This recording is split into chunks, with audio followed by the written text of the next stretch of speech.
Nama lengkapnya nih Fariluda. Fahrul. Maaf, Fariluda. Konten ya Bang ya. Konten kreator. Nah, jadi konten kreator sekarang lagi dikenal juga dengan konten kreator Bumi Matematika seperti itu.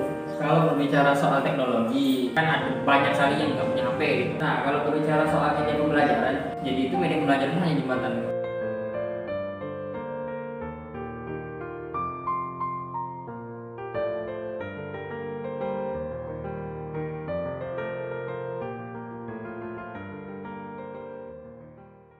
Perkenalkan, nama saya Aryan dari Prodi Bimbingan Konseling Angkatan 2018. Di sini itu mengadakan pelatihan media pembelajaran. Nah, dengan tema besarnya itu optimalisasi teknologi pendidikan pada era tatanan baru. Nah, di sini kita sudah dihadiri oleh narasumber kita. Mungkin dari narasumbernya mungkin bisa dikenalkan Pak. Nama saya Huda, saya sekarang ngajar jadi guru di dua sekolah di Pura ya.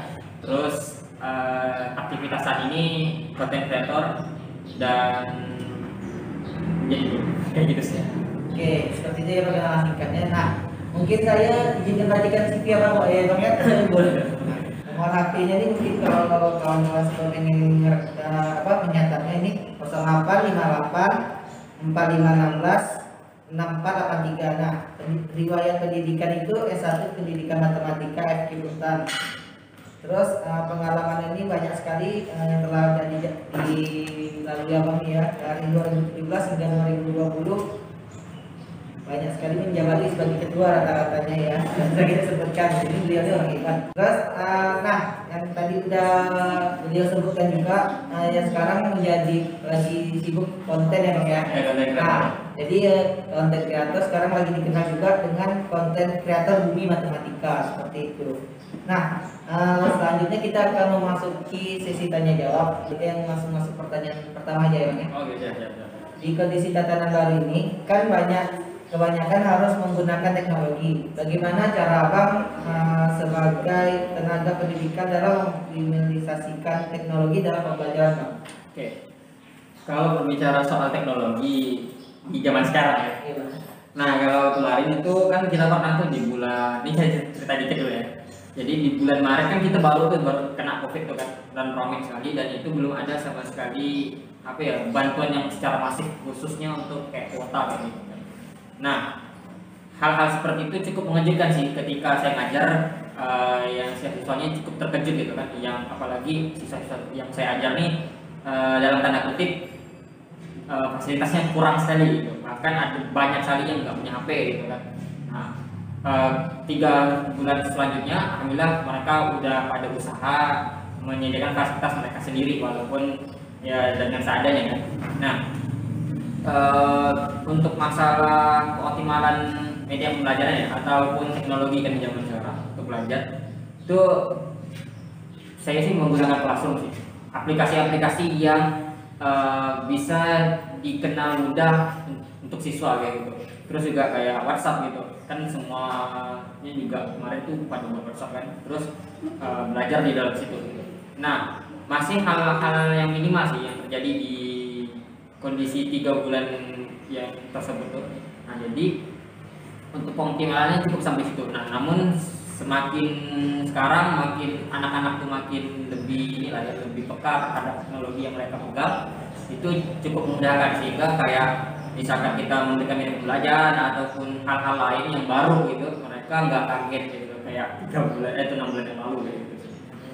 Jadi untuk mengoptimalisasikannya Abang menyediakan mereka menggunakan aplikasi Classroom, terus WhatsApp, terus media pembelajaran di YouTube gitu. Seperti itu ya Bang ya. Nah, kita langsung aja masuk ke pertanyaan kedua nih Bang. Kan dalam satunya itu media pembelajaran, kira-kira apa saja kelebihan media pembelajarannya? Nah, kalau berbicara soal media pembelajaran, sebenarnya ini kalau dianalogikan, media pembelajaran itu hanya jembatan, hanya sesuatu yang dapat mempermudah pembelajaran atau mengefektifkan lagi pembelajaran yang telah diberikan. Cuman kalau misalkan di era sekarang ini, media pembelajaran itu seakan-akan menjadi hal yang sangat utama, hal yang paling utama dalam mendeliver pembelajaran dari yang LKS kayak gitu ke ke siswanya kayak gitu kan, jadi bentuk video ataupun bentuk lain dikasihkan ke siswanya kayak gitu. Seperti itu sih. Baiklah, terima kasih Bang ya. Terus yang ketiga nih, kalau misalnya dalam pembelajaran tidak menggunakan media pembelajaran, apakah masih bisa berjalan dengan baik?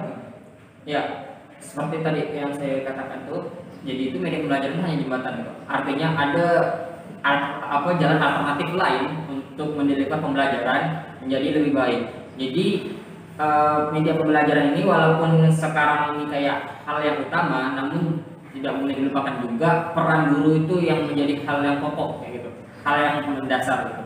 Kerjasama antara guru dengan siswanya gitu atau dengan wali muridnya itu menjadi hal yang dasar juga gitu. Kalau itu udah klik, baru bisa media pembelajaran itu jalan.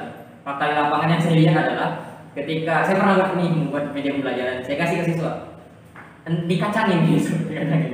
Apakah ini kurang menarik atau apa ya? Ternyata dicek-cek, ternyata siswanya itu ketika kan ada bantuan kuota ya, lebih banyak ke game. Wah, lebih banyak ke game. Itu menjadi problem juga sih. Jadi, karena apa ya? Anak-anak SMP sekarang kan kayaknya main Mobile Legends segala macam tuh udah kayaknya rapi banget kan tangannya main kan. Sehingga hal-hal yang kayak media pembelajaran yang mereka pikir ini gimana sih gitu kan, nggak terlalu benar. Pikiran mereka tuh kayak ini nggak bisa ngisiin kuota, ya bagus kuotanya untuk main game kayak gitu kan. Nah, hal-hal yang kayak gitu tuh menjadi trik tuh di saat itu tuh. Jadi kembali lagi memang fungsi gurunya tuh yang sangat dasar, bekerja sama dengan wali murid ataupun siswanya sendiri kayak gitu. Mungkin kalau yang di kota mungkin bisa mengikuti pembelajaran lewat media pembelajaran kayak gitu. Nah, cuman kalau kayak di daerah di perbatasan apalagi hal yang terpelosok gitu kan, itu sulit sekali menangkap sistem-sistem pembelajaran yang kayak pakai teknologi kayak gini gitu. Bisa jadi dari kemampuan gurunya membuat media pembelajaran yang kurang atensi, kurang kreatif atau kurang apa gitu, atau emang dari muridnya nih yang tidak minat belajar atau apa gitu. Karena faktor-faktor dari siswanya itu sangat besar mempengaruhi dia mau nonton atau enggak gitu. Kayak gitu sih. nah tadi kan aplikasinya udah disebut ya Bang ya, Google Meet sama WhatsApp. Nah, lalu selama menggunakan PPT nih Bang, apa saja sih kelebihan serta kekurangan dari PPT yang Abang rasakan nih saat misalkan di Google Meeting kan sering Bukan gue jadi Classroom sih ya. Kalau Classroom saya coba videonya saya kasihkan link. Nah, kalau misalkan ngeliat kelebihan kekurangannya PPT-nya ya, sebenarnya PowerPoint atau aplikasi apapun itu dia hanya tempat untuk membuat. Sisanya itu ada ide. Kalau kata Eleanor Roosevelt tuh the great mind is about idea gitu. Nggak salah saya. Jadi itu pikiran besar itu datang dari ide gitu. Hal yang menjadi dasar dari media pembelajaran itu sebenarnya idenya. Kalau masalah kelebihan kekurangan kayak PowerPoint nih, saya rasa sih masing-masing punya kelemahan, tapi untuk kelebihan dari PowerPoint ini dia lebih mudah untuk membuat animasi gitu. Sangat mudah gitu. Terus kalau misalnya kayak kekurangannya paling dari segi animasi yang tidak ada di dalam tidak disediakan oleh PPT ini ya gitu. Ini kan hanya animasi dasar nih, tapi saya rasa ini cukup lah untuk membuat media pembelajaran menjadi lebih menarik. Asalkan idenya itu besar gitu dan idenya menarik. Nah, ini kan PPT menurut Abang menarik nih kan. Mengapa sih Abang suka pakai PPT dalam membuat media pembelajaran gitu? Kalau soal menarik sih karena dulu itu saya aplikasi pertama saya untuk mendesain itu PPT gitu. Jadi dari Microsoft 2007 itu PPT 2007 itu saya udah mulai main coba otak-atik sehingga sampai sekarang di perkembangan PowerPoint ini udah enak tinggal PW di sini. Terus aplikasinya juga ringan ya dan hampir seluruh orang tuh punya PPT karena dan juga tidak setiap orang punya After Effects gitu kan. Itu kan besar ya gitu kan, laptop yang tak langgar itu bisa berasap gitu kan. Gitu lah. Kayak gitu sih. Nah, menurut Abang nih dari PPT yang banyak PPT yang Abang buat, terus fitur-fitur apa yang Abang suka dari PPT tersebut, Bang? Yang paling menarik itu kalau nggak salah itu Microsoft PowerPoint 365 atau 2019 yang transitionnya itu ada baru nama transisinya adalah Morph.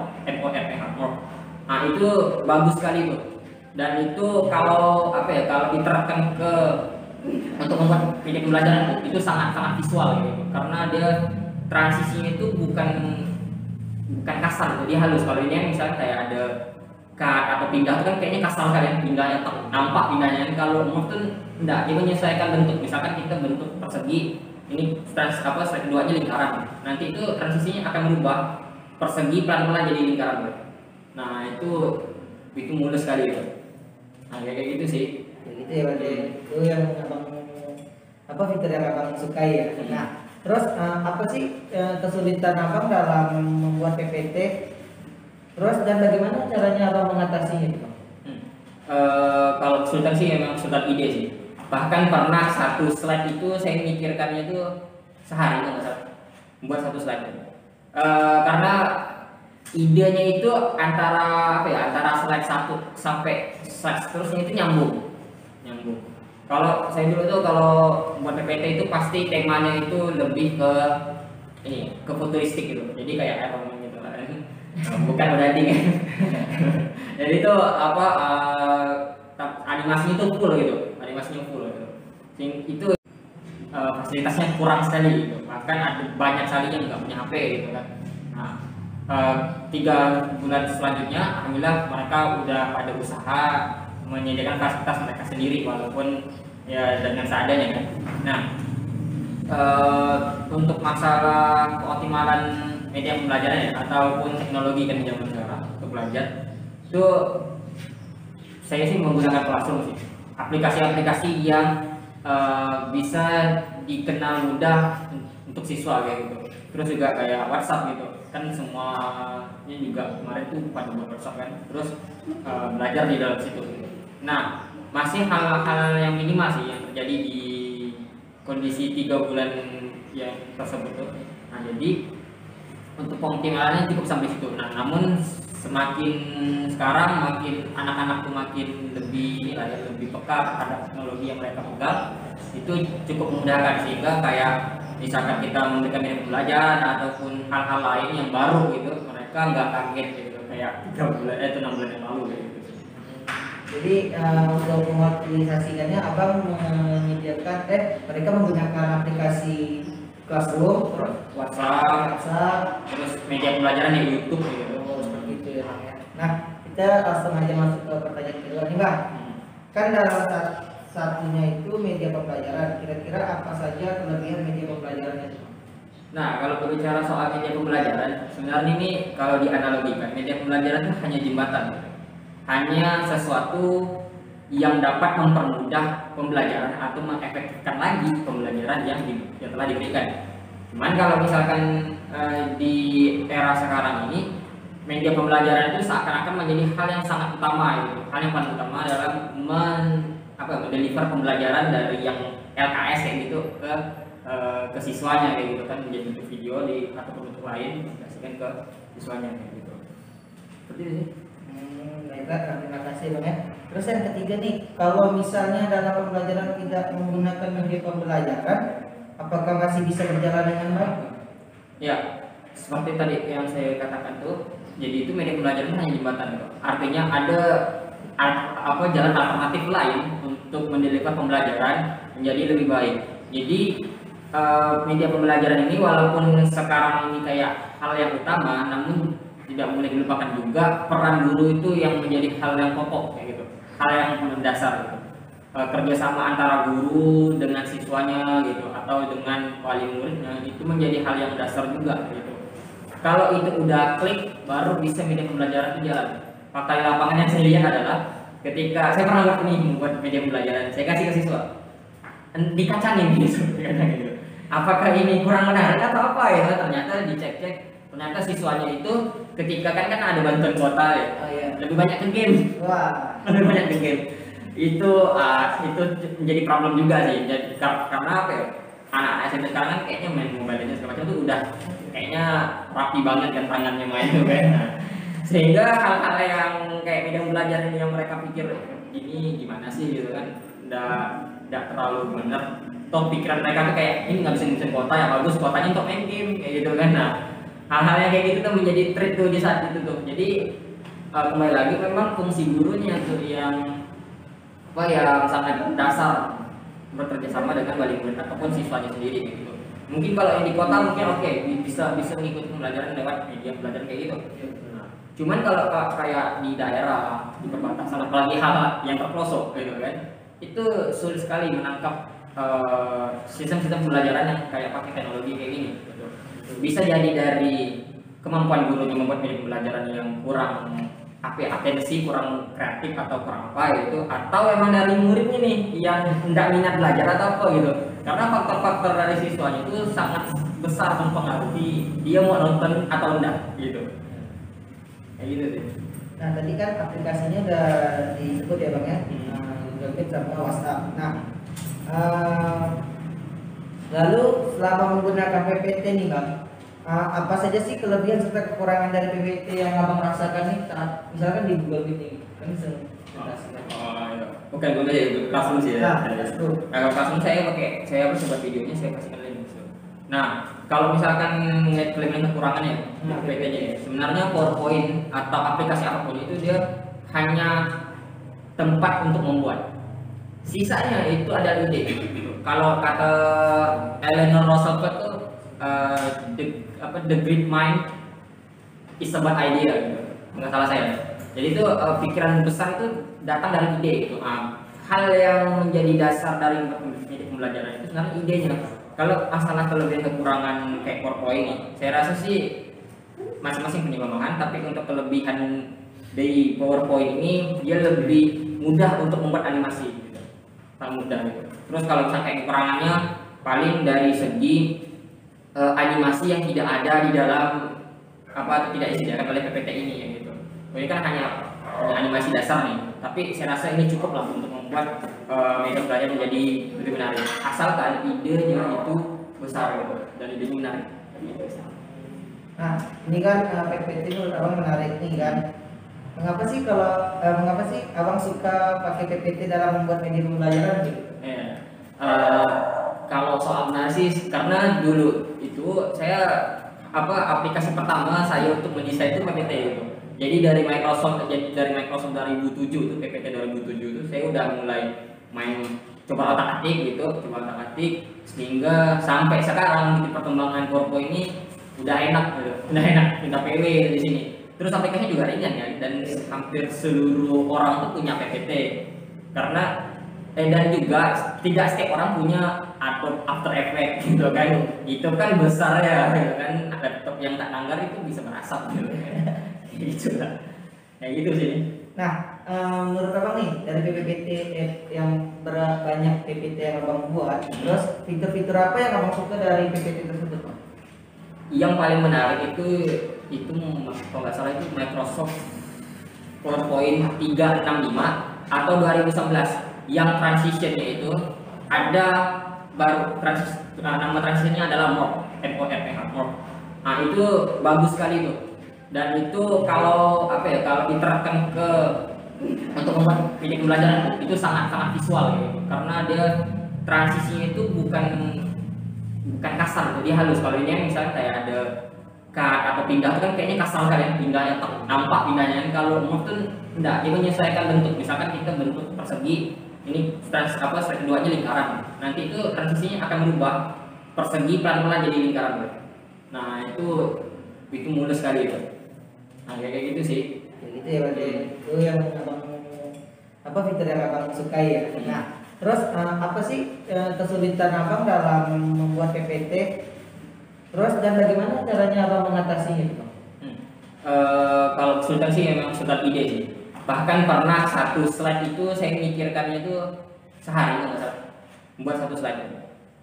Karena idenya itu antara slide 1 sampai slide seterusnya itu nyambung. Kalau saya dulu tuh kalau buat PPT itu pasti temanya itu lebih ke futuristik gitu. Jadi kayak apa gitu lah. Bukan branding ya.